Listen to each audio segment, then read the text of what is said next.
Good to invest po ba sa Rolex? Lahat po ba ng Rolex tumataas ang presyo? Yan, ang ganda ng tanong nito ah.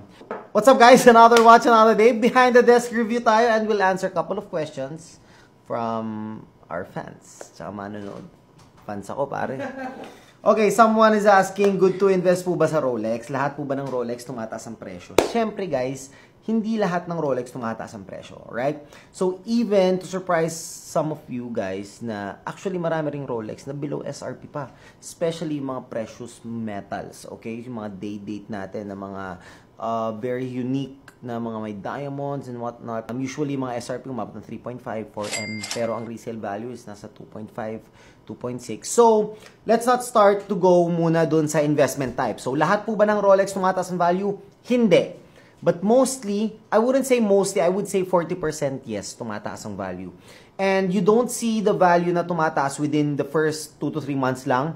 Kunyari ngayon ka bumili, check mo agad kung January, kung tumaas ulit. Hindi. So, what happens is, you check the chart niya all throughout in the last 10 years. Doon mo makikita talaga kung tumataas yung presyo o hindi. Kasi yung 1 to 2, 3 months, 4 months, 6 months, even 1 year are very drastic pa yung changes niyan sa market.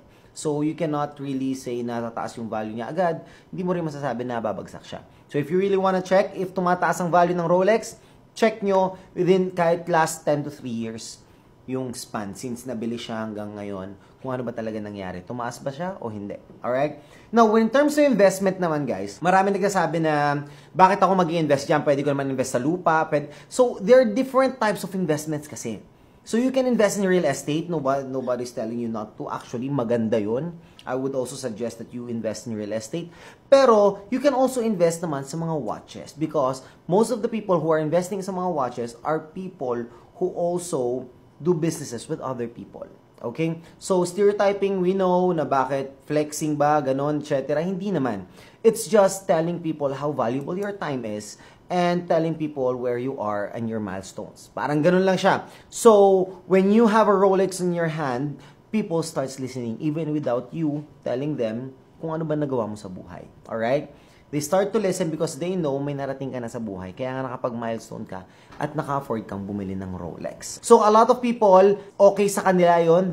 For them, that's the investment that they need, especially if they're into sales. Salesman yan ng real estate, salesman yan ng mga stocks, brokerage, salesman yan ng mga cars and whatnot. Guys, when you have something like a Rolex on your wrist, you tend to seal more deals talaga.